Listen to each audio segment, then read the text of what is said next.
Otoño de 1973, en algún punto del monte Aizcorri. Madre mía, ¿pero dónde estamos? Pues calculo que... sí, a unos 3 kilómetros de Segama, más o menos. Los jóvenes, con sus mochilas a la espalda, llevaban algo más de 2 horas ascendiendo por un serpenteante camino de piedras. Anda, que si lo llego a saber. ¿El qué? Oscar optó por no contestar. Venga, ¿qué farfullabas? Pues que si me dices en el apeadero que esto iba a ser tan duro, te aseguro que me lo hubiera pensado 2 veces. Vamos, hombre, que no es para tanto. El paisaje debería darte fuerzas. ¡Lagun, no corras! Carlos no quería perder de vista a su perro, un pastor alemán de 3 años que a menudo le acompañaba en sus rutas. Y esa es otra. El perro como si nada. No lo entiendo, pero ¿cómo lo hace? Está acostumbrado a seguirme el ritmo, así que menos quejarse y más darle a la bota. No querrás que Lagun te deje en evidencia. Yo lo único que quiero es sentarme. Y más pronto que tarde. Bueno, tranquilo. Estamos a punto de llegar a los Miqueletes. ¿Y eso qué es? Un refugio de montaña. Está al lado del túnel de San Adrián. Llegaremos en unos 10 minutos. Suena bien. Hay sillas. No tiene remedio, tío. La última vez había unas cuantas, sí. Pues vamos. Los 2 jóvenes y el fiel perro no tardaron en divisar el refugio. La zona, situada entre 2 valles, siempre había sido un lugar fronterizo. Los Miqueletes hacía referencia al nombre que antaño recibían los vigilantes de los límites entre las provincias que separaba el túnel de San Adrián. Es muy raro. Está anocheciendo. Deberías tranquilizarte. Pero es que hace por lo menos 1 hora y media que tendrían que haber llegado. Carlos se refería a 2 de sus amigos que tenían previsto llegar en el último tren y con los que había acordado reunirse en aquel lugar. Igual se lo han pensado mejor. No. Santi es muy responsable como para hacer eso. Sabían que les estaríamos esperando aquí y que nos preocuparíamos si no aparecían. No sé, esto me da mala espina. Lo mejor será esperar aquí. Quédate tú si quieres. Yo voy a salir con Lagun a ver si los encuentro. Oscar se puso en pie de inmediato, impulsado por el más elemental de los instintos del ser humano, el miedo. ¿Qué dices? ¿Estás loco? No te preocupes. Me conozco estos montes como la palma de mi mano. ¿Me vas a dejar solo? Venga, no va a pasar nada. Si fueras tú el que estuviera ahí, seguro que querrías que alguien saliese en tu busca, ¿a que sí? No estaré fuera más que un par de horas. Más te vale, porque yo no sé cómo salir de aquí. Llévate la linterna. No hace falta, hay luna llena, se ve perfectamente. ¿Y tú eres el experto? O coges la linterna o no dejo que salgas por esa puerta. Vale. ¡Vamos, Lagun! Oscar observó cómo las 2 figuras, cuyos contornos se iluminaban tenuemente en la noche, avanzaban por la senda de la montaña hasta perderse de vista. El joven, temeroso, cerró la puerta de madera y la aseguró bloqueándola con una silla. Carlos avanzaba con paso firme. En el valle reinaba un absoluto silencio. Una calma que sin embargo se iba a romper en un instante. ¿Qué te pasa, chico? El perro se había detenido en un recodo del camino. Lagun miraba fijamente una zona de matorral. Lagun, ¿qué has visto, socio? Carlos alcanzó a distinguir cómo las ramas de unos arbustos cercanos se agitaban nerviosamente. Vale, ya lo veo. Hola, chicos, ¿sois vosotros? Venga, no me hagáis esto. El joven se agachó y tanteó el suelo en busca de una piedra. Con más temor que determinación, la lanzó con fuerza contra las ramas. ¡Oh, por Dios, qué susto! Te parecerá gracioso, ¿eh? Eres un alarmista. Ni que fuera la primera vez que ves un caballo. Anda, vamos. Bueno, ¿y ahora qué pasa? No recuerdo que haya ninguna torre de alta tensión por aquí cerca. Fue entonces cuando Carlos se dio cuenta de que hacía varios metros que estaba caminando solo. ¡Lagun! El perro se había quedado unos metros atrás. La tenue luz le permitió distinguirlo en un punto del camino. ¿Otra vez? ¿Qué estás viendo ahora? Vamos, chico. Lagun, no me hagas ir a por ti. El montañero volvió unos metros sobre sus pasos, hasta el lugar exacto donde Lagun permanecía inmóvil.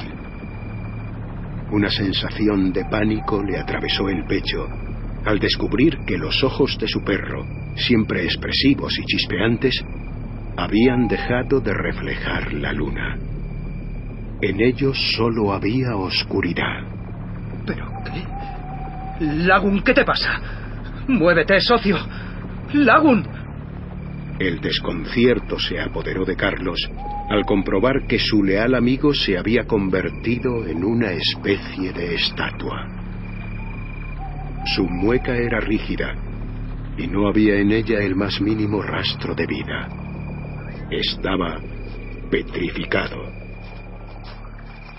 Carlos, Carlos, ¿eres tú? ¡Begoña! ¡Santi! ¡Carlos! ¡Nos hemos perdido!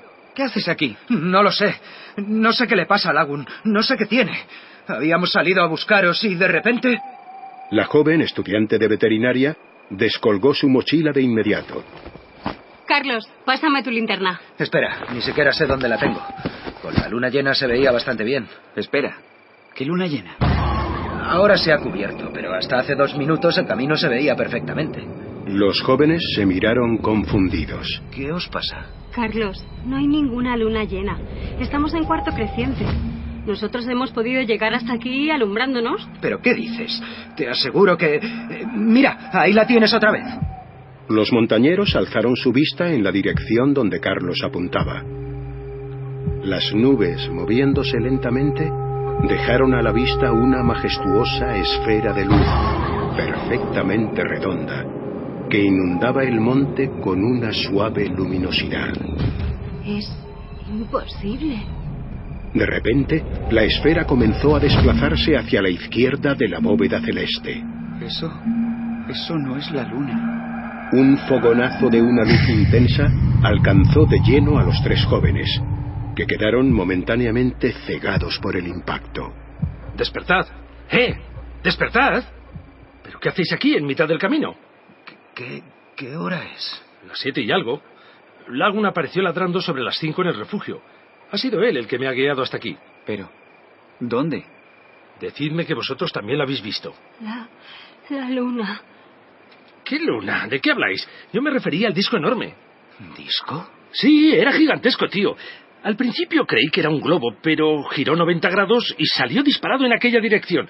Era algo sólido, eso seguro. Empezó moviéndose muy despacio, pero al cabo de 1 minuto cogió velocidad.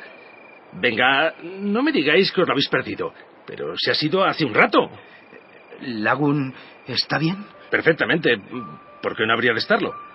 Anda, que si no llega a ser por él, está hecho un valiente. Pero bueno, ¿me vais a explicar qué os ha pasado? Ninguno de los 3 jóvenes quiso nunca volver a relatar lo que había sucedido aquella noche en el monte Aizcorri. Sabían que nadie creería un relato como el suyo. Carlos jamás regresó al lugar de su increíble encuentro con aquella extraña luminaria. Santi y Begoña, de mentes más bien escépticas, experimentaron un cambio radical en su postura ante el fenómeno ovni. Tan solo Lagun, el pastor alemán cuyas células se habían petrificado durante varios minutos en un proceso imposible, conocía con detalle lo que había ocurrido aquella madrugada. Sus ojos, cuentan quienes le conocieron, jamás volvieron a ser los mismos, porque solo él era el custodio del secreto de la noche de las 2 lunas. Siempre la idea de las dramatizaciones, aparte de que es algo sugerente, que no dé vueltas a la cabeza, ¿qué pasó en aquel tiempo perdido, entre comillas, con aquellos montañeros del monte Aizcorri?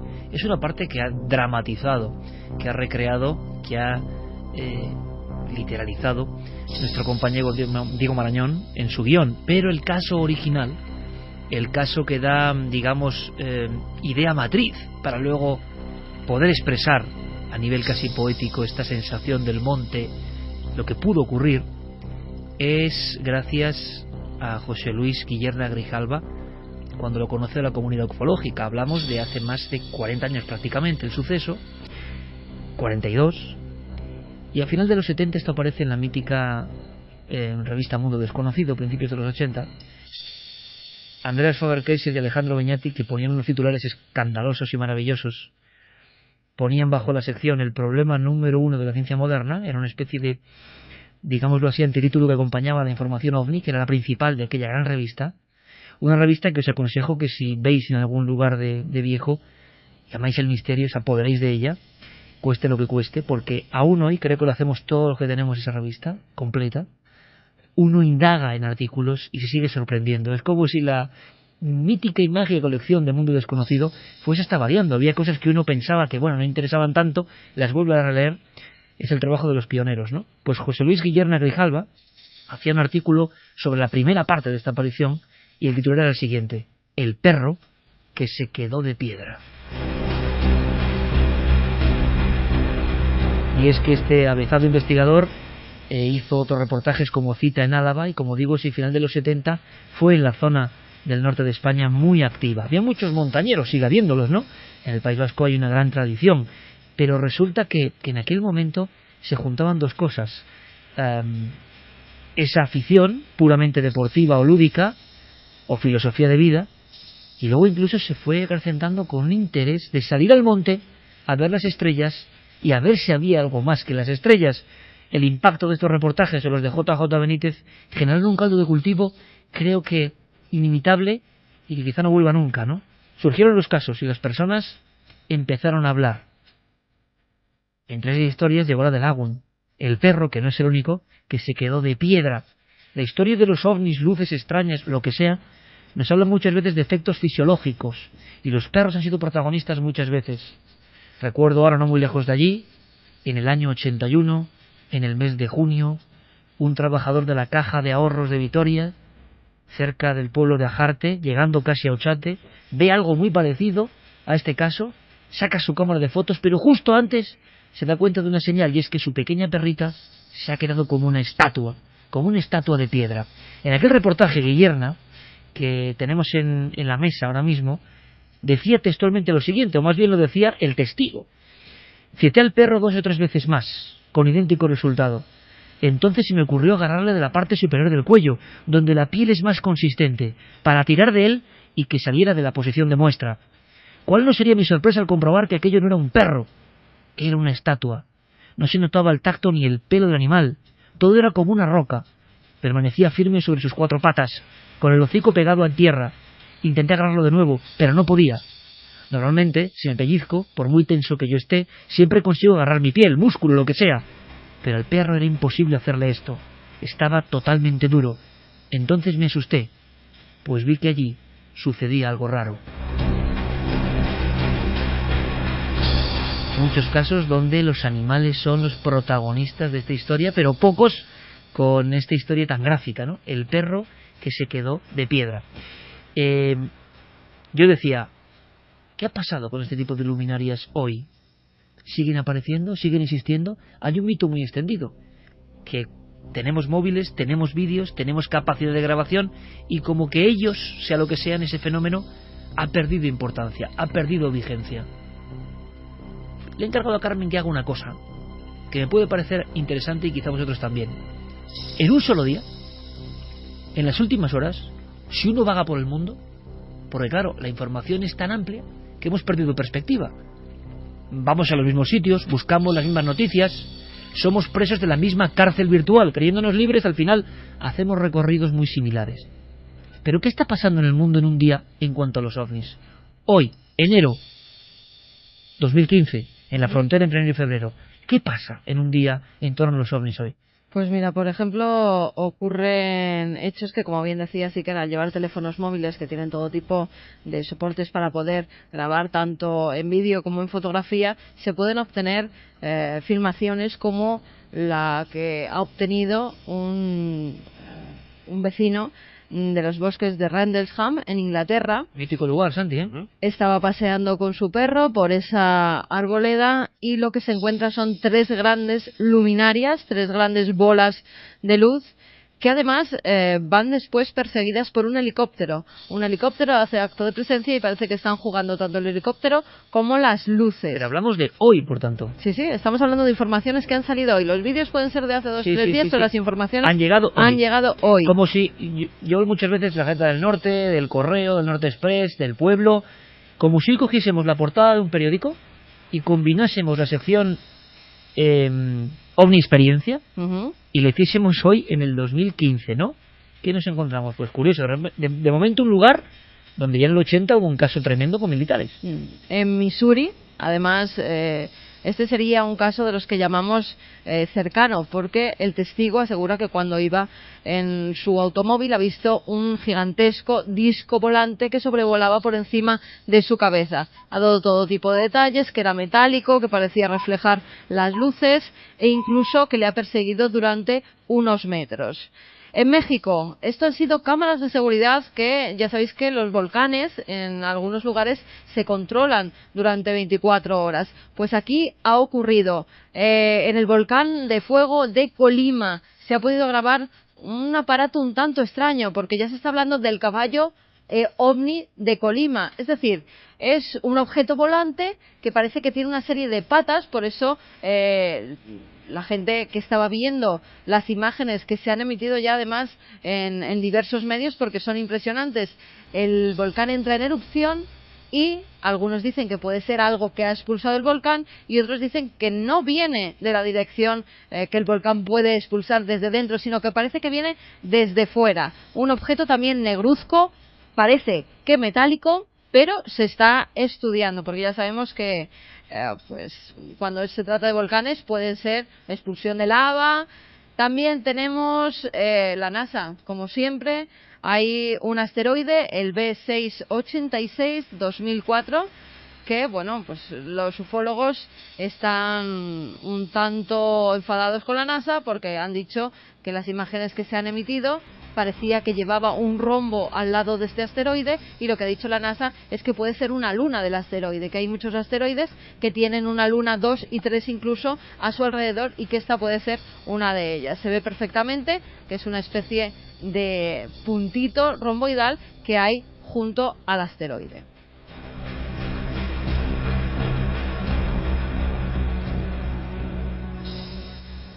Brasil y Argentina. En estos dos lugares se ha filmado exactamente lo mismo. Parece que llevaba una trayectoria. Es una forma discoidal, pero esta vez con fuego. Se ve perfectamente cómo va volando.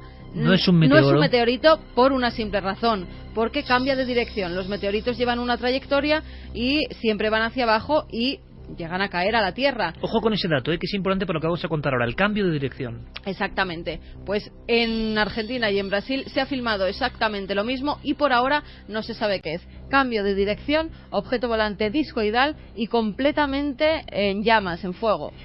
Repito, es un experimento que yo nunca había hecho. Informe OVNI del día.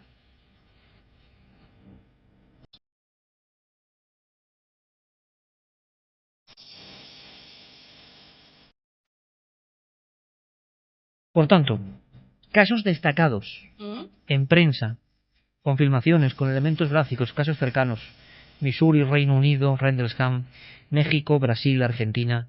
Hay que preguntarse, por tanto, y me gustaría abrir el debate, por lo menos escuchar a nuestros amigos y escucharos a vosotros. Y esta misma noche, ¿por qué no una noche cualquiera, como siempre digo, esta misma noche, en algún páramo de España, en alguna montaña elevada del norte, como ocurrió en el monte Izcorri, en algún lugar de costa, en algunas dehesas, por ejemplo en Extremadura o Salamanca, en las marismas, donde tantas veces han surcado ese terreno pantanoso las luces, mitad disco, mitad imaginación popular, en lugares donde el folclore es muy fuerte, adquieren otro significado. Esta misma noche, sin que nosotros nos demos cuenta, esta noche de frío, todos con nuestros móviles, tabletas, creyendo controlar el mundo, y quizá más cerca de lo que pensamos, al otro lado de los tabiques de piedra, al otro lado del cortijo del caserío, ¿podrán estar de nuevo danzando estas extrañas luces? No sé qué penséis del experimento, me gustaría saberlo, ¿eh? En las guías de contacto, ya sabéis, todos preparados, los ovnis, hay como una especie de mito que se repite en torno a ellos. ya nos han dado por imposibles, sea lo que sean. Ya no se aparecen tanto. Y sin embargo tenemos más medios que nunca. Bueno, pero... ¿Quieren hablar Santi y Javi? Habla. Mira, quizá la clave esté en todos esos medios de los que tú hablabas. A lo mejor no es que el fenómeno sea esquivo, a lo mejor es que somos nosotros los que estamos dejándolo de lado. Quizá esos medios que nos servirían para grabarlo, para difundir el fenómeno, para tener más pruebas que nunca de él, lo que hace es servirnos de estímulo para alejar nuestra mirada del cielo. De hecho, cuando uno quiere mirar Marte, ya no mira al cielo en busca de Marte, teclea en Google dónde está ese planeta, o busca una aplicación que le diga o que le indique dónde está ese planeta, la distancia que hay a la Tierra, todos los datos que uno necesita saber. De alguna forma hemos perdido un poco ese romanticismo de mirar al cielo por esa frialdad tan objetiva de mirar a la pantalla de nuestros ordenadores. A mí eso me ha gustado, me ha gustado. Sí, además la grandeza del experimento que ha hecho Carmen es que hemos cogido el día de hoy absolutamente. No estaba mal la idea, ¿verdad, Santi? No está nada mal, pero desde luego los ovnis no nos han abandonado. Todos los días, y es, por ejemplo, y ellos se circunscriben simplemente al ámbito norteamericano, se puede consultar la página del MUFON, es una de las organizaciones ufológicas más importantes del mundo, con más trayectoria y con más prestigio, y todos los días hay algo. La tengo delante. Hoy efectivamente estaba el caso de Missouri, que decía Carmen. O sea, se complementa con la prensa y el archivo ufológico, porque por lógica del archivo ufológico uno se puede tener más reticencia, ¿no? Pero cuando salen en prensa quiere decir que ha sido algo muy sonado, ¿no? Efectivamente. Pero el 28 teníamos uno en Luisiana, y el 27 otro en Tennessee, y el 26 uno en California. Hasta el 25 y el 24 no tenemos nada, no todos los días. Qué curioso. Pero casi todos los días. Pero mira, es curioso también el experimento que se puede hacer incluso con los mails que llegan. A mí me llegan los mails siempre, los de Milenio 3 y los de Cuarto Milenio, a mi buzón. Y personas que no se conocen de nada, en días concretos, de repente te empiezan a llegar que han visto un montón de objetos volantes no identificados. Luego hay semanas que no llega absolutamente nada, con lo cual algo están viendo, algo está ocurriendo, y son personas que no se conocen para nada. Y esos son testimonios, lo que decía Santi, son testimonios de personas que con su teléfono móvil han logrado captar esa imagen, que con su teléfono móvil o con su tableta han logrado grabar un vídeo, con lo cual es que gracias a esa tecnología también se está teniendo día a día informes con material fotográfico o de filmaciones que antes no se tenían. Antes simplemente estaba el testimonio de la persona. Lo que pasa es que parece que no interesa tanto a nivel mediático. Claro, es que precisamente ahondando en la idea que comenta Carmen, yo iba por ahí mi reflexión, ¿no? Nosotros hemos tenido muchísimos casos en los que únicamente contábamos con el testimonio de los testigos y con la buena fe de ese testimonio, si es que se les quería creer, o la mala fe. Directamente descartarlo. Pero ahora sí pasa que tenemos una saturación de información. Los que nos dedicamos a esto y tenemos puestas alertas con la palabra ovni, UFO, etcétera, recibimos numerosos casos a lo largo del mismo día. Es decir, pueden haber muchos avistamientos, muchas informaciones, que por supuesto muchos de ellos habrá que descartar. Eso Exacto. Queda clarísimo, ¿no? Que muchos tendrán un objeto, digamos, común, natural, pero habrá un porcentaje, por tanto, que quizás siga siendo misterio. Claro, pero ese es quizá el problema, que hay muchas filmaciones, muchas fotografías, es decir, lo que antes no había. ¿Y qué ocurre? Que son a veces tan extrasalarias las informaciones que llegan, por ejemplo, como esta del volcán, ¿no? Que parece difícil creer que un objeto pueda acercarse tanto a un volcán que está en erupción, ¿no? Que no sé si es que se ha creado una especie de corriente de escepticismo con relación y dando como poca importancia a este tipo de casos que nos van llegando. Fijaos, es curioso, Clara, compañeros. Hay un fenómeno de saturación gráfica. Cuando uno ve las revistas del gremio u otros lugares que se limitan a recopilar los casos, a la cuarta imagen de un puntito en el cielo, uno ya evidentemente por saturación ha perdido el interés, ¿no?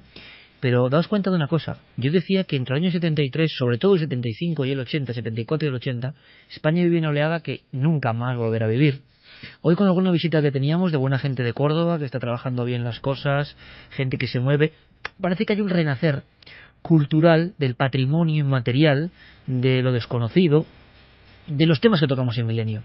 Es evidente y nos enorgullece, hay un renacer a nivel de instituciones, de interés en las rutas, de interés en mostrar estas cosas. Bien, pero ha habido mucho tiempo de un páramo absoluto. Entre el año 74 y el 80, esos montañeros, como hemos dramatizado ahora, esa gente estaba como muy sensible y quería saber qué ocurría. Pero veréis, ¿por qué en el año 80 se cambia todo, cambia la historia de los ovnis de una forma brusca? Si hacemos un gráfico, cae como si cae la bolsa un día de estos tremendos. Porque había una saturación de casos. Es decir, había una saturación enorme de historias, algunas muy espectaculares, los periódicos todos los días con noticias ovni, pero no había ninguna respuesta. Estábamos tan perdidos como ahora. Decía precisamente José Luis Guillerna, el informador de esta historia que ha recreado Diego Marañón, por supuesto con la ayuda magnífica de José María del Río en la narración, la voz José María del Río, Alfonso Saz en la realización, Iván Jara, Elisa Chía, José Antonio Páramo o Eduard Naranjo. Gracias a ellos hemos vivido esa sensación que Javi ha descrito perfectamente. Es que no es la frialdad del iPad, ¿no?, que te enseña todo. Hemos perdido esa conexión con ese sentimiento que hemos intentado recuperar esta misma noche. Pues ese investigador a la vez decía, cuando yo empezaba en todo esto hace no sé cuántos años, hacía un símil, ¿no?, muy bonito. La ventana de mi casa era la única encendida en la noche mirando las estrellas, ¿no?, buscando algo más. Hoy, se refería a final de los 70, todas las ventanas, muchas noches, en una metáfora, están encendidas de gente que está mirando las estrellas y buscando, atisbando esa magia. Ojalá vuelva esa magia, porque lo curioso, y me gustaría mucho escuchar vuestras reflexiones y lo que opinéis sobre este tema, lo curioso es que el experimento de ovni diario, que podríamos hacer en otras ocasiones, nos da casos, lo que ha contado Carmen, son casos muy fuertes, potentes, no de ver una lucita en el cielo. Pero es que en Argentina, por ejemplo, están pasando cosas que no nos llegan, que no aparecen casi en prensa, y que, ojo, estamos investigando encuentros de tercer tipo. Yo espero que nuestro compañero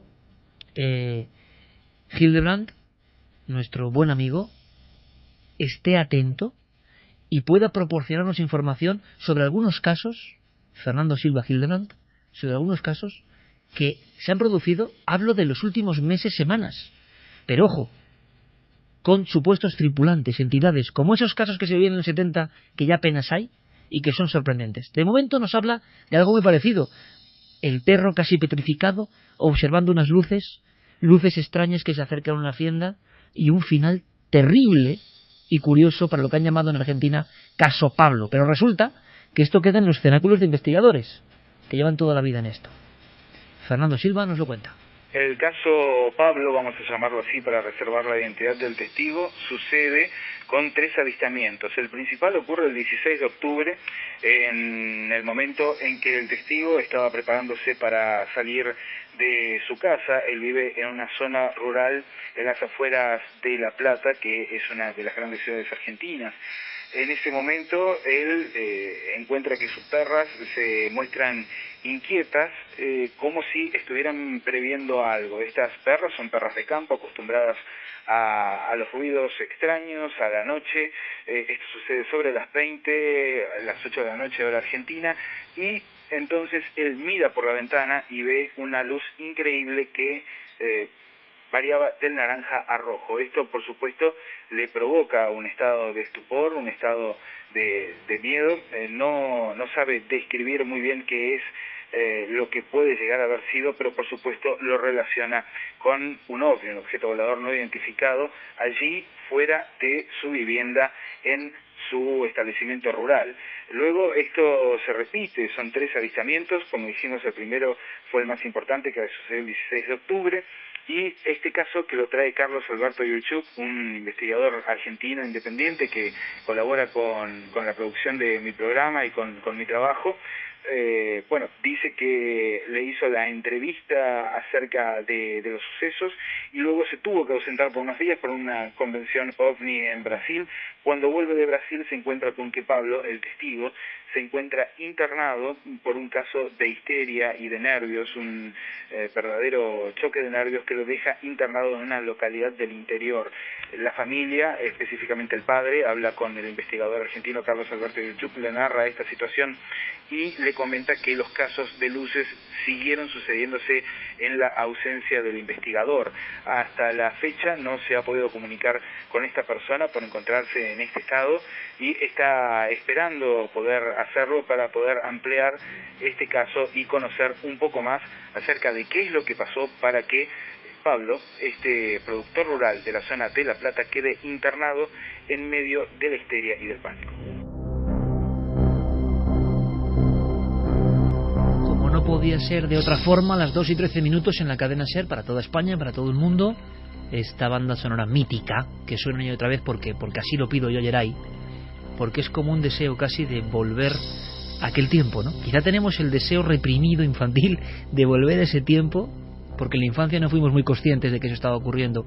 Las ventanas de los viejos bloques de las afueras de algunas ciudades se encendían, al igual que se encendían las linternas en el monte intentando encontrar respuesta, una respuesta esquiva, una respuesta que siempre parece lejana, el eterno juego de las luces y los ovnis, si es que son ovnis, o qué son, que aparecen, que se esconden como un teatro, y que eso sí, tanto dejan petrificados a los perros como a las personas, porque estos protagonistas, como tantos otros, nunca vuelven a ser los mismos.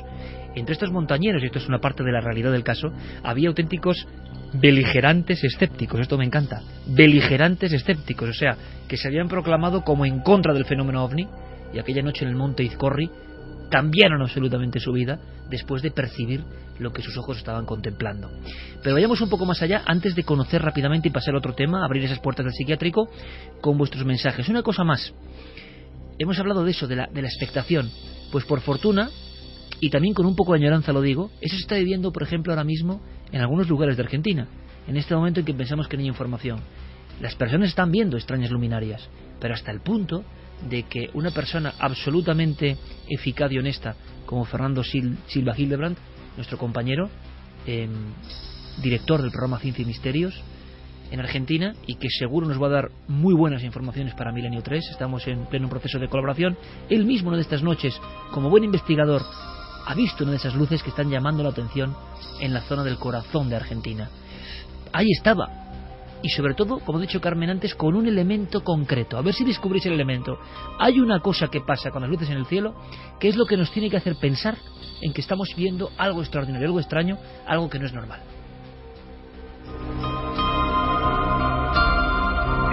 De este año 2015, luminarias que se han visto sobre la ciudad de Santa Rosa, capital de la provincia de La Pampa, y que a primera vista parecen ser la Estación Espacial Internacional por la magnitud de la luz, pero luego toman muchísima más luminosidad. Uno de los testigos lo comparaba con las luces delanteras de un avión, las luces de aterrizaje de un avión cuando se encienden, pero el punto importante es que estas luminarias de pronto cambian su trayectoria de manera brusca en el aire, haciendo ángulos de entre 45 y 90 grados, lo que descarta que sean satélites. En mi caso particular me ha tocado ver uno hace aproximadamente semana y media en el patio de mi casa, mirando las estrellas, aproximadamente a las 21:30 horas, que ya está anocheciendo.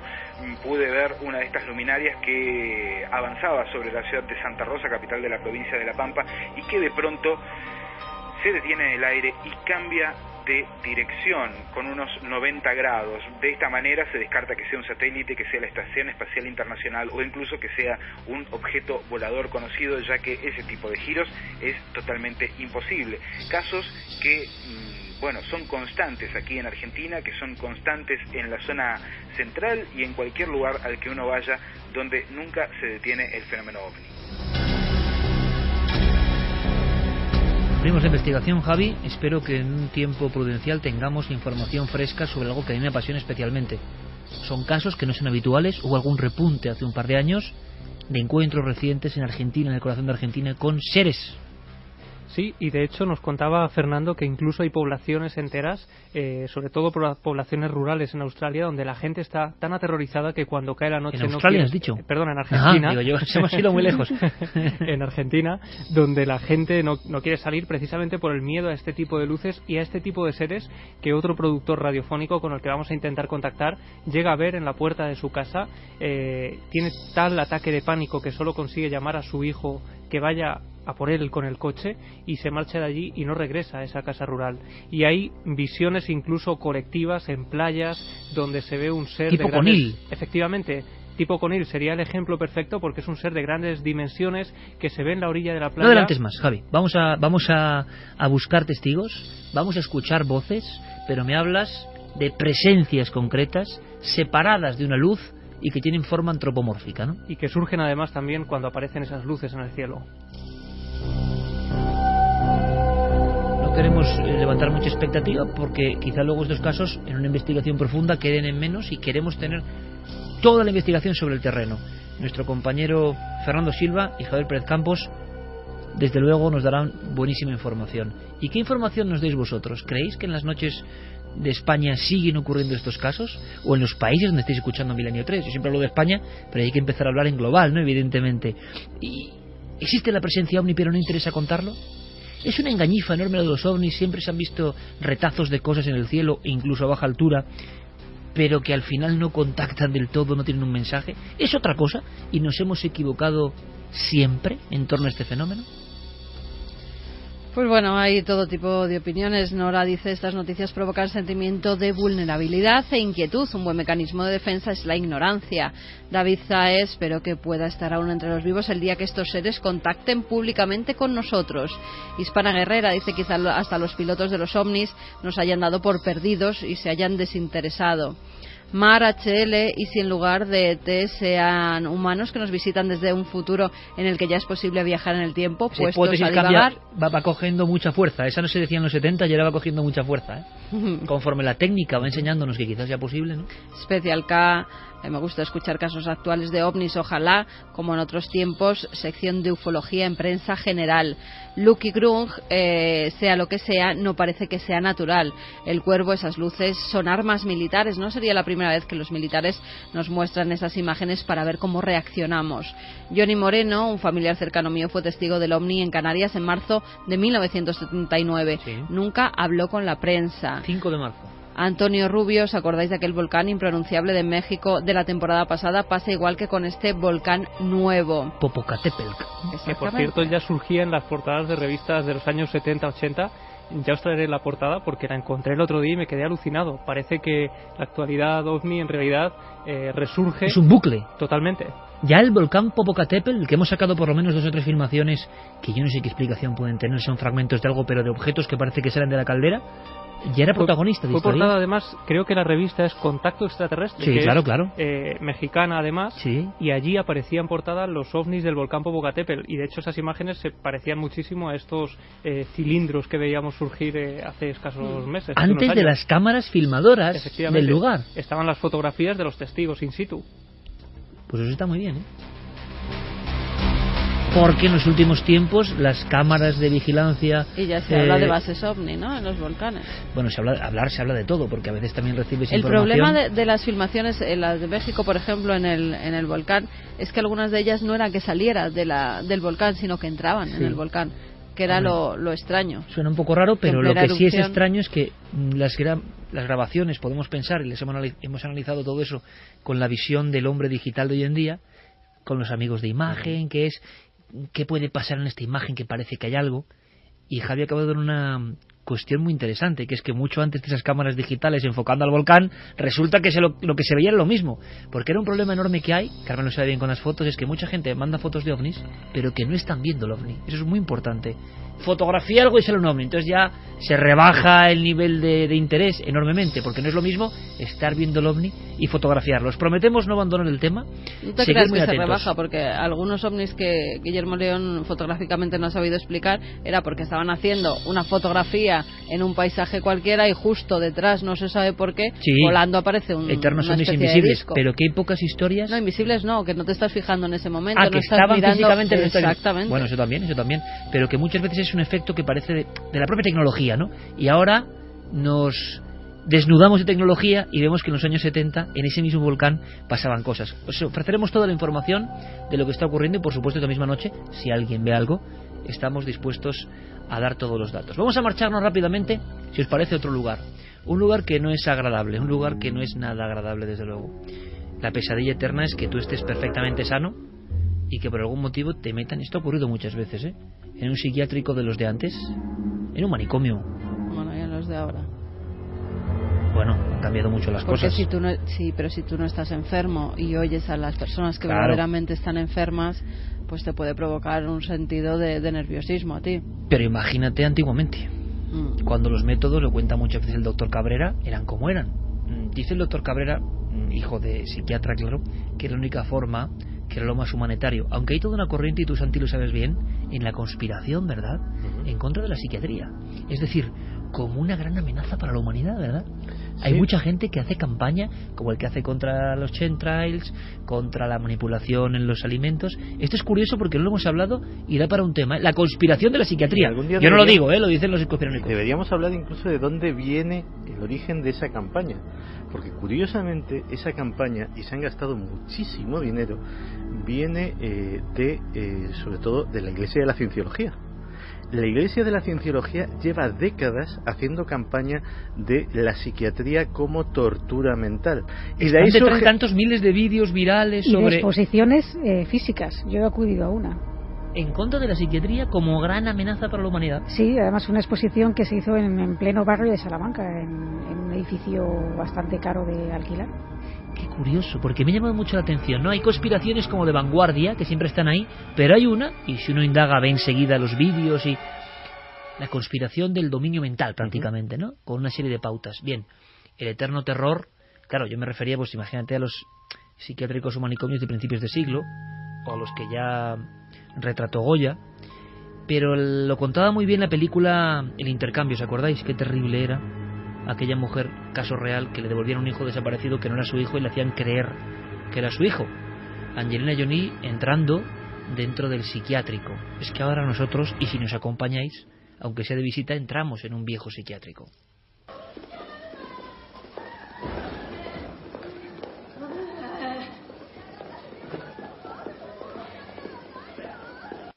Este es tu cuarto. El doctor está fuera. Te verá por la mañana. Necesito hablar con alguien que tenga autoridad. Lo siento. Mi cuarto. No. Este es mi cuarto. ¿Puedo hacer una llamada? El derecho al teléfono se gana por buen comportamiento. No se te permiten periódicos, revistas, libros, radio y objetos afilados. Es por tu propio bien. Escúchame. Mi cuarto. Este es mi cuarto.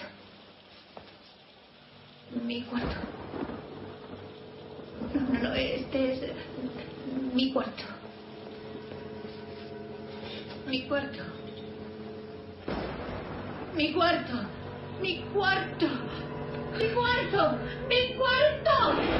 Dijeron que era mi cuarto. La compañía de celda, las toallas mojadas, los electroshocks. Eso era una inocente, era alguien que estaba perfectamente sana. Le había engañado la autoridad. Por eso los psiquiátricos, evidentemente, los manicomios antiguamente, como se decía, pues han sido lugares propensos para las historias de terror. En este caso, la revolución viene desde México, pero con una historia basada en hechos reales, en un lugar donde pasaron muchas cosas, claro. Sí, porque el 5 de febrero, es decir, la semana que viene, se estrena en México la película Archivo 253.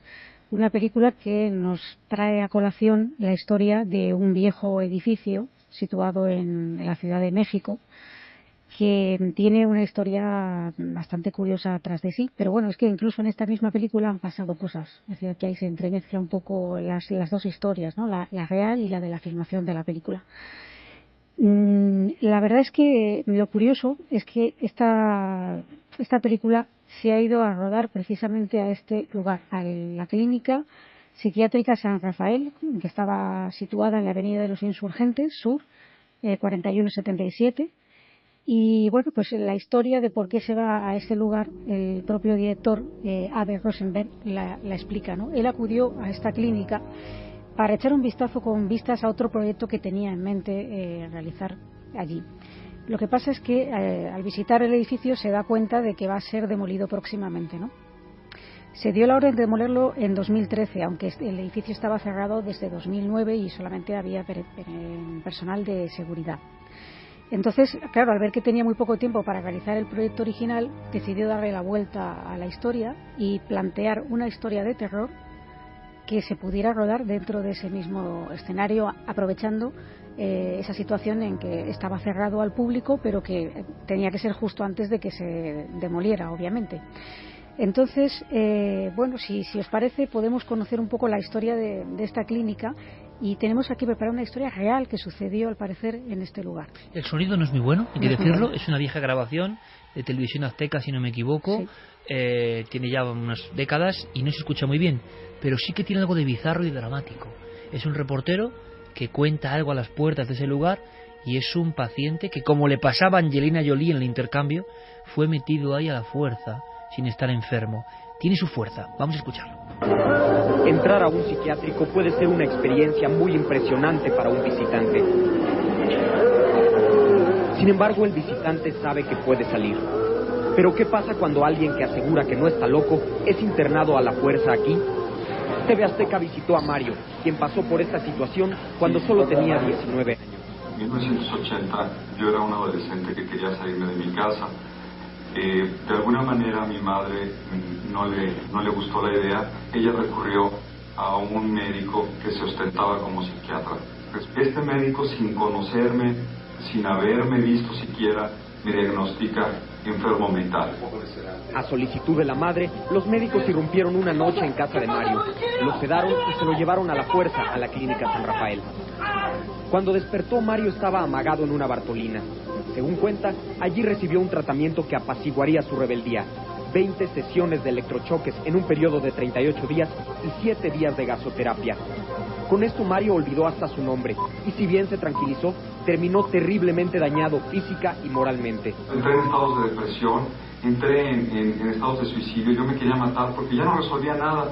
Mi cerebro, como era de adolescente de 19 años, había quedado como de 10.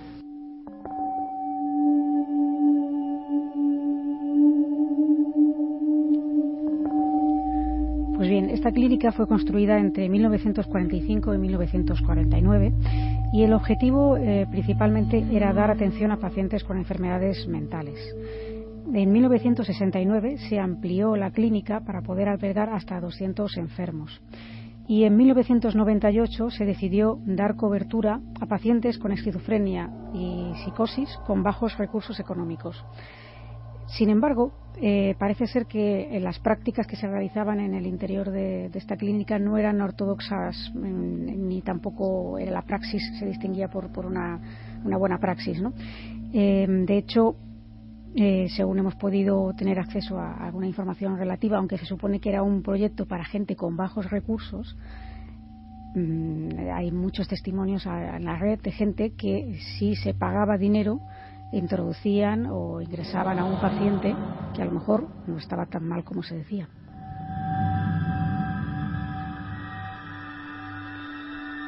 El proyecto estaba financiado con fondos mexicanos y franceses, bajo la dirección de médicos especialistas del Hospital Santa Ana de París y de la institución Monte Albán de México. Y como decimos, pese a las buenas intenciones que en inicio tenía, fue protagonista esta clínica de numerosos escándalos que incluían el maltrato a los pacientes, algunos de los cuales habían sido, como decimos, internados en contra de su voluntad, como hemos escuchado incluso en este testimonio. Me estás contando, Clara, que había familias, vamos a ver, que se estilaba, entre comillas, el hecho del el rebelde de la familia, o por cualquier otra circunstancia, lo ingresamos aquí a la fuerza. Saben los médicos que están allí que esto está ocurriendo, pero a cambio de una mordida, de un dinero, aceptan que eso se convierta casi en una cárcel para ese individuo, ¿no? Sí, al menos esto es lo que se ha rumoreado fuertemente a lo largo del tiempo. Lo que ha dado fama a este lugar. Exacto. Y bueno, pues aparte de esto, también se comenta que se realizaba excesivos electroshocks, es decir, se habla incluso de que del 10% de los electroshocks realizados en México se realizaban en esta clínica, que además era una clínica gestionada por la Orden Hospitalaria de San Juan de Dios. Y bueno, pues parece ser que gracias a la opinión pública, a numerosos testimonios que se fueron destapando, a reportajes tanto en televisión como en prensa, pues de repente en 2009 fue cerrada al público sin que se dieran demasiadas explicaciones, un poco por la puerta de atrás. Y en 2013 es cuando se ordena la demolición, y es cuando el director de esta película se interesa por el lugar. Da la impresión, Clara, a esta altura de la historia, que es una especie de boom como el que ocurre en España con los bebés robados, ¿no? Es una historia larvada durante generaciones, está pasando, y el escándalo de repente salta por una comunicación en la prensa, y entonces se empiezan a tomar medidas. Hablamos de ayer mismo, 2009. ¿Qué ocurre? ¿El director se interesa por este sitio? Sí, se interesa por este lugar porque además no solamente, aparte de la historia terrorífica en cuanto al trato humano que se daba a las personas allí ingresadas, no contento con eso, este lugar tiene, a partir de que se cierra al público, es decir, antes de la demolición, pero bueno, hay un servicio de seguridad, se empiezan a comentar cosas en petit comité que van al final saliendo a la luz pública, ¿no? Por ejemplo, el personal de vigilancia denunciaba que sucedían fenómenos extraños en el interior del edificio, como por ejemplo la aparición de presuntamente espectros vestidos o tanto a veces como si fueran enfermeros del lugar y otras veces como si fueran pacientes que vagaban por el inmueble. Otras veces se escuchaban, por ejemplo, el sonido de movimiento de muebles que parece que se arrastraran, ¿no? Algo que es muy frecuente también en los casos de presuntas casas encantadas. La audición de gritos en lugares donde no había nadie y cosas por el estilo que tenían un poco atemorizados a los vigilantes. Así pues, se inicia el proceso de producción de la película, que dura 3 meses, y al final consiguen un permiso de 15 días para rodar en el interior de la clínica, una cosa que es muy acelerada, ¿no? Y precisamente por esto, el 90% de las escenas de esta película se han rodado de noche. Y hay que tener en cuenta que al equipo que se le mete, especialmente a los actores o gente de producción o gente que no tenía ni idea al principio de que este fuera a ser el proyecto, y es la primera vez que entraban en este lugar y encima conociendo la historia. O sea, no podemos decir aquí que la parte de su gestión pues no haya tenido cierto peso, pero lo cierto es que aquí tenemos, que el equipo pasaba muy malos momentos, hasta el punto de que el propio director ha explicado lo espeluznante que fue rodar durante esos 15 días allí dentro y lo atemorizado que estaba todo el equipo, ¿no? Por ejemplo, a veces se les olvidaba alguna parte del equipo, un componente que no era excesivamente valioso, y había alguien que siempre se ofrecía a pagarlo con tal de no ir a buscarlo a ese lugar en concreto, que se había quedado perdido en un pasillo o lo que fuera, ¿no? También hay zonas de la clínica que pues notaban, se les ponían los pelos de punta solamente por transitar por algunos de esos pasillos, y que el equipo de rodaje era de los más unidos que se conocen, ya que ninguno quería trabajar solo, ¿no? Allí. Durante un recorrido nocturno por el viejo hospital, algunos de los miembros dijeron que no querían volver a trabajar de noche, que lo pasaban muy mal, porque habían escuchado, por ejemplo, el ruido de un mueble como caía y después de caer se arrastraba varios metros. Como os pasó a vosotros en Navamoral, por ejemplo, en la comisaría de policía. Pues me has quitado el pensamiento de la mente, porque estaba yo precisamente acordándome de esto, ¿no? Que fue un poco... Gran estruendo, grabado incluso, un mueble pesado que se arrastra donde no hay nadie y ¡pum! Como una señal, quizá una advertencia que no sabemos interpretar bien, ¿no? Escuchamos un sonido, pero igual es una advertencia de algo, ¿no?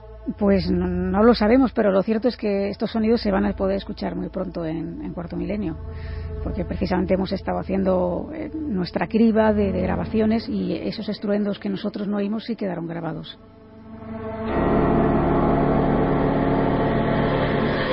También es muy común durante este rodaje que se hayan escuchado sonidos de puertas que se cierran o que se abren solas, sonidos de azotes, y la mayoría de los miembros del equipo salían con un dolor de cabeza tremendo de allí, debido a la fuerte impresión de estar metidos X horas allí en la oscuridad y con lo que ellos le llamaban malas vibraciones.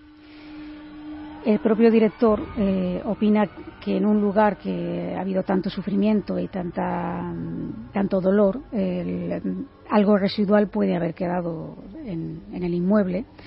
Y una de las actrices, concretamente Ana Ceti, por ejemplo, sufrió un bajón emocional en un momento determinado del rodaje, porque encontraron unos expedientes, y entre ellos pues había un expediente con unos dibujos y unas pruebas médicas que correspondían a una persona que había asesinado a sus padres, y esto pues le produjo tan malestar que dijo que ya no quería seguir filmando. Es más, en otro de los pasillos, uno de los actores se topó con una sombra muy alta que también, pues claro, decía lo mismo, que él sinceramente no quería... Llega a ver la figura. Llega a ver la figura, y el propio director ha contado que al final de uno de los pasillos se cerró una puerta sola delante de sus narices, y él mismo salió corriendo más de 400 metros, y cuando le comentó a la gente de seguridad que estaba en la clínica lo que le había ocurrido en esa zona en concreto, le decían que eso era muy, muy común, y que curiosamente en esa zona no había ventanas ni corrientes de aire. 2:38, muchos pensarán, bueno, puede ser una argucia, ¿no?, en el aspecto hoy en día de publicitar un film, de intentar echar carne en el asador, pero es curioso porque lo que cuentan tampoco es tan espectacular, sino que más bien es como un equipo le ha pasado, que ha ocurrido en España también, francamente mal, sin ver grandes cosas, hombre, de la sombra sí, pero de inventar te inventas otras cosas, ¿no? Te has llegado a ver todo tipo de historias para promocionar tu film. Sin embargo, aquí el testimonio es bonito, ¿en qué sentido? Un grupo, y sabemos lo que es la producción cinematográfica o televisiva, han estado con ese perpetuo dolor y mala vibración por estar en uno de estos sitios. Yo estoy recordando ahora la sensación que estabas contando, seguro que lo he contado más de una vez, cuando estuvimos en los sótanos de Carabanchel, donde estuve el Garroteville, donde estaban las celdas, donde ha habido más de un ajusticiado. Yo nunca he tenido esa sensación de pesadumbre, de desconexión absoluta y de mala vibración. Pocas veces. No era una cuestión fantasmagórica. Era una cuestión que parece que hay lugares que de verdad han dejado como si fuera gelatina, ¿no? La densidad del tiempo. Puede ser algo parecido. La película se llama Archivo. Archivo 253. Santi, tienes que hacer ese viaje, ¿eh? Por la historia esta de la campaña, no sé si es real o no, ahí ya lo dejo en tu mano, de convertir la psiquiatría y la experimentación psiquiátrica en una especie de amenaza al nivel de las grandes conspiraciones. Pues lo haremos y déjame que te cuente una cosa que me ha venido a la mente después de lo que ha contado Clara. Hace un par de años tuve ocasión de conocer a Jon Ronson, uno de los grandes del periodismo de investigación actual, de The Guardian, y me contó una historia. ¿Tú crees que a día de hoy puede pasar eso de que un inocente quede en un hospital penitenciario? En un hospital psiquiátrico penitenciario, si un hospital normal, ya de por sí, es chungo, hablando mal y pronto, imagínate lo que tiene que ser un psiquiátrico penitenciario como el de Broadmoor. Tú me preguntas a mí si creo que es posible. ¿Tú crees que es posible? Perfectamente. Pues él conoció a Tony. Tony es un ciudadano británico que estaba ante los tribunales acusado de agresión. Se enfrentaba a una condena de a lo sumo 1 año. A lo sumo. Y no tuvo otra feliz ocurrencia que fingirse loco para eludir esa condena. Acabó en Broadmoor. Sigue en Broadmoor. Lleva muchos años en Broadmoor y no consigue convencer a los médicos de que todo fue una invención. Dicen que es un psicópata y que como tal psicópata tiene una capacidad de engañar y de fingir y de hacerse pasar por sano que no es normal. Con lo cual cada petición de excarcelación año tras año está siendo denegada. Vaya pesadilla, ¿eh? Eso sí que es una pesadilla. Sí, ahora todos hemos conectado con esa historia y seguro la audiencia también, ¿verdad? Vaya pesadilla. Pero por cierto, Clara, uno de los miembros de ese equipo, de esa película mexicana, de este lugar que hemos conocido ahora gracias al breve viaje, ahora iniciamos otro pero hacia las alturas, hablaba de una sombra gigantesca, una sombra que le causaba espanto. Vámonos a la montaña. Hemos hablado antes del efecto llamada, nos gusta mucho cuando ocurre esto y nos ocurre habitualmente, sinceramente. Cuando uno de vosotros, valientes de cualquier gremio, de cualquier ámbito, viene a Cuarto Milenio y cuenta una historia, no es en sí por esa historia, sino por el bien que está haciendo para que otros vean que se toma con total naturalidad, con honestidad, y que muchos más han compartido la vivencia. Uno de los alpinistas más importantes del mundo, Carlos Pauner, una gloria aragonesa, vino a contarnos algo a Cuarto Milenio, y a partir de ahí hemos ido indagando un poco más. Sabíamos del tercer hombre y de alguna historia con españoles, y vamos conociendo más y más y más, y la que viene esta noche es espectacular porque entre la frontera de la pura alucinación y algo más, hay un concepto diferente que Javi nos va a contar. Pero recordamos, ¿queréis saber, por si os perdisteis ese caso, qué nos contaba a grandes rasgos, cuál era el momento álgido de la experiencia de ese hombre que ha coronado todos los 8000, Carlos Pauner? O sea, la primera visión del Serpa son unos 400 metros. Cuando me acerco ya no está el Serpa, pero veo otras figuras. Y están a 10, 15 metros. Y me acuerdo porque les veo el arnés, les veo las cintas de escalada, los mosquetones. Son gente que va vestida igual que voy yo, vamos, que decir que no es que vayan de otra manera, no, son escaladores. Estaban subidos a las paredes, es decir, esa especie de corredor de hielo, pues había uno, ya son muchos, no es que son 2 o 3, veo 4 o 5 o 6, y unos están a un lado y otros están al otro. Y sí que es verdad que cuando termino ese corredor y me enfrento ya a una zona que ya reconozco y que ya sé dónde estoy, que sé que voy a llegar al campo 2, aunque no llego, me coge la noche y tengo que volver a dormir en el hielo, pierdo por paredes que no se baja, que no se puede ir, que conducen a los abismos. Entonces realmente es un momento clave y es cuando más bajo de moral estoy. Y esa figura del Serpa me hace recordar, me da el clic y me da la ilusión. En un momento entre la vida y la muerte, cuando se dejaba prácticamente y se abandonaba hacia el más allá, una especie de sherpa fantasmagórico le indicaba el camino para salir. Al salir, unas figuras extrañas, parecidas a las que vio esta mujer, que nos vas a contar su historia, Javi. Sí, y que ocurrió en el año 2010. Ella, Isabel Suppé, ha escalado ya diversas cumbres. En aquella época tenía cierta experiencia, lo hacía de una forma relativamente cotidiana, hasta tal punto que cuando ella se va a marchar de Alemania y viaja a Argentina, su hermana pequeña, ya le había advertido en alguna ocasión del peligro de las montañas, pero esa vez en ese viaje que le cambia la vida a Isabel, esta chica, Alesa, le dice: ten cuidado con la montaña porque es muy peligrosa. Isabel no sabe hasta qué punto esas palabras van a ser de alguna forma premonitorias. Isabel empieza a subir por el Condoriri en los Andes bolivianos. El pico está a 5.500 metros de altura. Ella va con su compañero, con un escalador australiano, Peter Comelius, que va con ella, y hay un momento, el 29 de julio del año 2010, cuando están a 50 metros nada más de hacer cumbre, se plantea el momento más complicado para terminar la ascensión. Son las 5 de la tarde, está cayendo la noche, han llegado a una parte de la montaña que es prácticamente una pared vertical con un hielo muy viejo. Dice Isabel que es un hielo complicado en el que no les queda más remedio que colocar ahí los anclajes para terminar la subida, y lo hacen así, colocan esos anclajes, la cuerda va atada un extremo al lado de Peter y un extremo en su lado, y van ascendiendo poco a poco.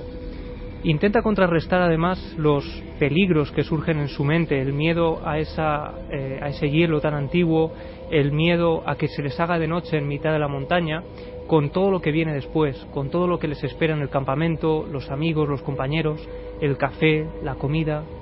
Sin embargo, un resbalón de Peter hará que todo eso cambie en cuestión de segundos.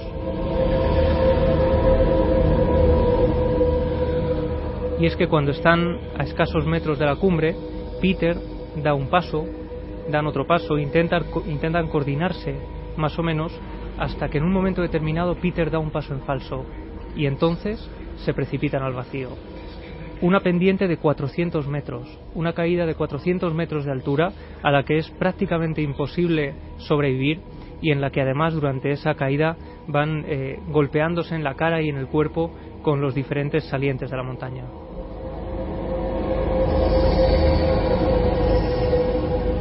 Y en cuestión de segundos el cuerpo de Isabel y el cuerpo de su compañero Peter impacta contra el suelo. Es un choque brutal, y Isabel nos recuerda perfectamente cómo esa caída de 400 metros fue como un tiempo que no terminaba nunca. Lo más llamativo es la cantidad de tiempo que a uno le queda para pensar mientras uno cae, y mientras en realidad no transcurren más de segundos, quizás un minuto. La verdad no sé cuánto tiempo habrá sido, pero en definitivo no fue mucho, y para mí fue una eternidad. En la caída por poco me arranco el pie, y si bien no lo arranqué totalmente, quedó muy mal herido, más que un dolor, la sensación más impresionante que habré tenido en toda mi vida, lo cual en una situación así sería una condena a muerte.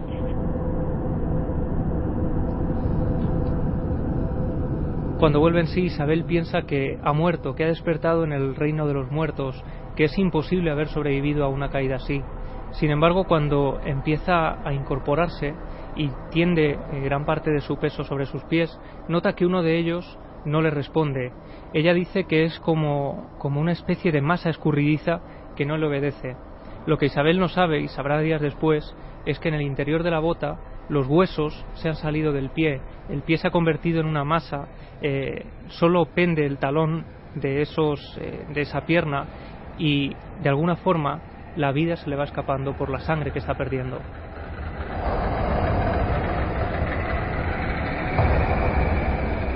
Y a su lado su compañero Peter está tendido en el suelo. Él no ha tenido la misma suerte, grita desesperado, pide auxilio, pide ayuda, pero en su caso no consigue sobrevivir. Al cabo de un tiempo Peter acaba muriendo en mitad de la nieve. Pero Isabel sabe que tiene que hacer todo lo posible por salvar su vida. En un principio cree que los compañeros de rescate llegarán al día siguiente a auxiliarla y que solo tiene que esperar unas horas hasta que amanezca y poder hacer unas señales. Lo que ocurre es que la primera noche, en mitad de esa oscuridad completa y absoluta, aparecen unas figuras que no deberían estar allí. Veía primero figuras que venían acercándose, cargando todo lo necesario para armar la carpa, y sobre todo bolsas de dormir y té. Y durante un primer momento me llenaban de esperanza y después me generaban una frustración inmensa.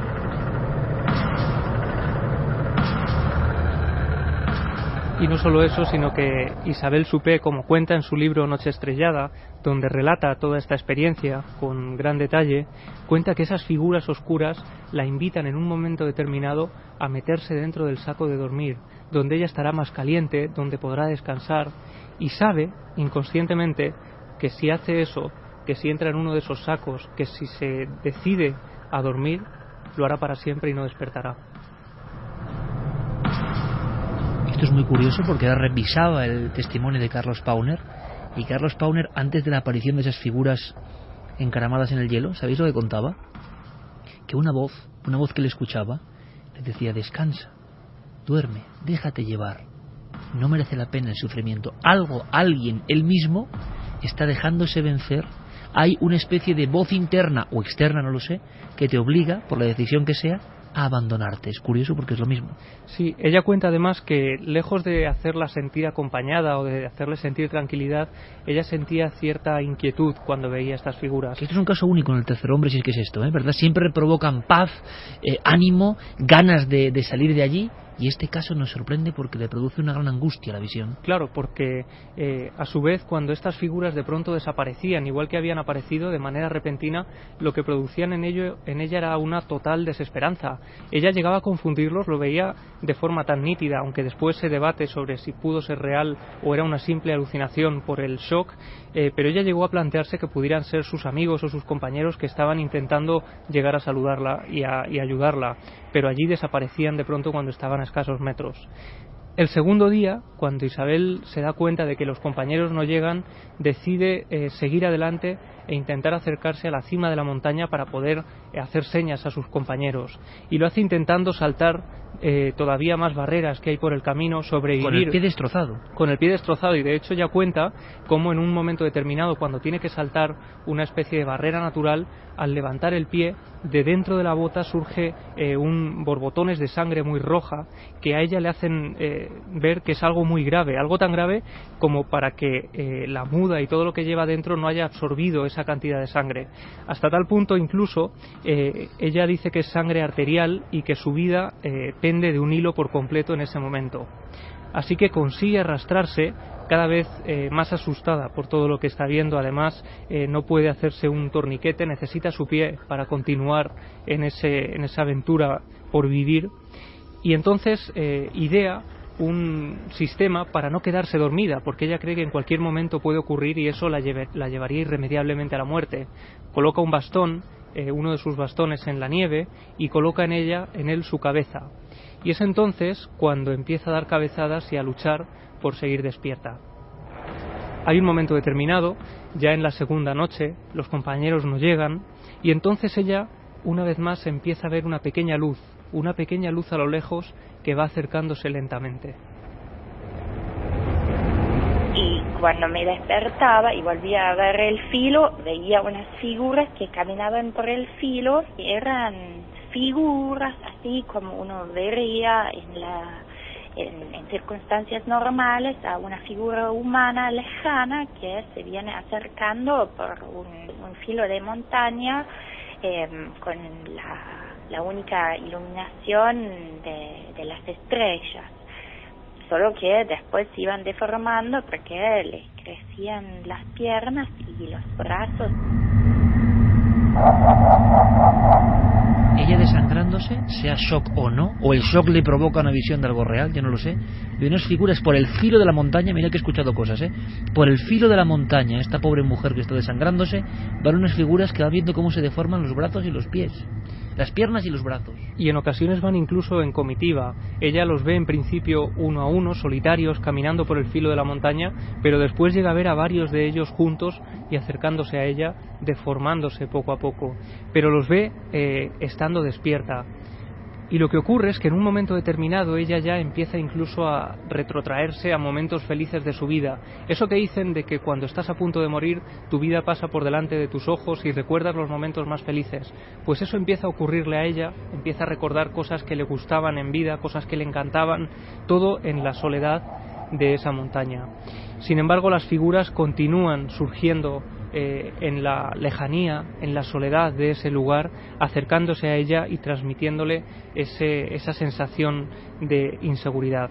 Vamos a escuchar de nuevo a Isabel relatándonos por qué estas figuras le producían esa desesperanza. En los momentos de lucidez empecé a pensar en esas alucinaciones como una especie de imagen enemiga, porque me daba cuenta que la esperanza que ellos me infundían me agotaba, o sea, la esperanza y la frustración que seguía esos momentos de esperanza, sobre todo al principio, cuando a cada vez que veía una figura trataba de incorporarme, de pararme sobre mi pie bueno, y hasta les hacía señales de luz y gritaba, y todo eso me hacía gastar el poco calor que me quedaba y me agotaba.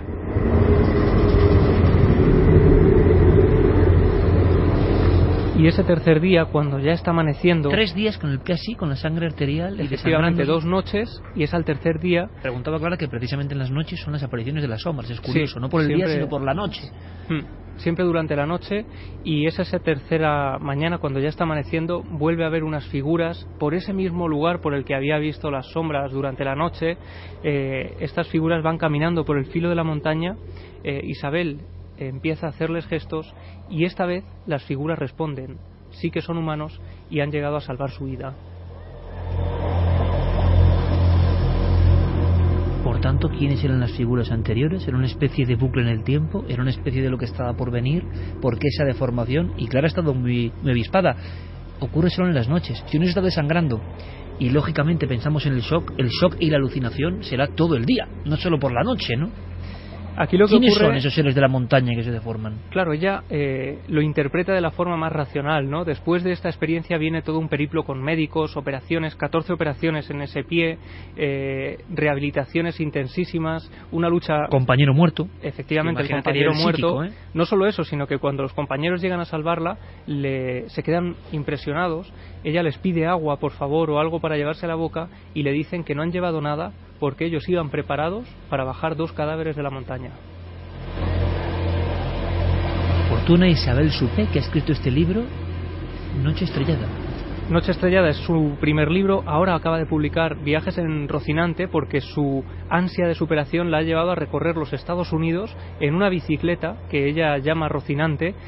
Todo ese periplo lo cuenta en este libro nuevo que acaba de publicar, donde además pasa por el área 51, siempre ligada de alguna forma al misterio, y lo que dice Isabel, después de además haber escalado su primer 6000 tras esta experiencia, haber hecho su vida de forma normal, es que desde ese fatídico 29 de julio del año 2010 celebra su cumpleaños 2 veces al año. De todas formas, compañeros, esta gente es de otra pasta, ¿eh? Hablas con ellos y esta gente es de otra pasta, no es de la misma raza humana que nosotros, o sea, eso es imposible. Tienen algo, precisamente mañana recibiremos a Irene Villa, donde nos va a contar muchas historias sobre algo que nos adelantó Clara Tahoces en esa magnífica entrevista que a mí me dejó convulsionado. Vaya personalidad de esta mujer, pero mañana creo que nos va a contar todavía más y vamos a sobrecogernos todos. Este afán de superación, alguien que ha estado en esa frontera tan delgada de la vida y la muerte y que se convierte en alguien que se pone a dar la vuelta al mundo en bicicleta, o sea, le surge algo de dentro, que cómo se domina ese algo, ¿no? Mientras otros nos ahogamos en un vaso de agua, digo el público en general, yo mismo, ¿no? Cualquiera, hay personas que en el más profundo abismo renacen, ¿no? Pero por otro lado, y hablando del misterio, ella veía a unas figuras por el filo que se iban deformando. Hablamos de Bolivia, la cordillera boliviana. No olvidemos nunca que en Bolivia, y yo conozco en parte ese país, el Apu, el guardián de la montaña, puede cobrar forma. Una de las formas que tenía era una especie de Caronte de las montañas, y era una sombra, la sombra, como le conocen en Perú y en Bolivia, que bajaba de la montaña como una especie de ser serpenteante, forma un tanto extendida, y recogía a los muertos para llevárselos. Hay todo tipo de... Hay hasta algún tratado antropológico increíble de encuentros con la sombra a este nivel en Perú y en Bolivia. Las montañas no son solo piedras, sino que están sus guardianes, ¿no? Quizás hasta las mentes más escépticas, en un momento de corte o de shock, ¿no?, hipovolémico en este caso, son capaces de ver esa dimensión. Decir que son alucinaciones, pues es dejarlo todo a un lado y no preocuparse. Gracias, Javi, por la investigación. Sorprendente el caso, estremecedor. Como siempre digo, ahora llega la hora del estremecimiento más real y más auténtico, con las noticias, la información que trae nuestro compañero Carlos Cala. Todos atentos en la cadena SER, y enseguida vamos con muchas más historias. Carlos, todo tuyo.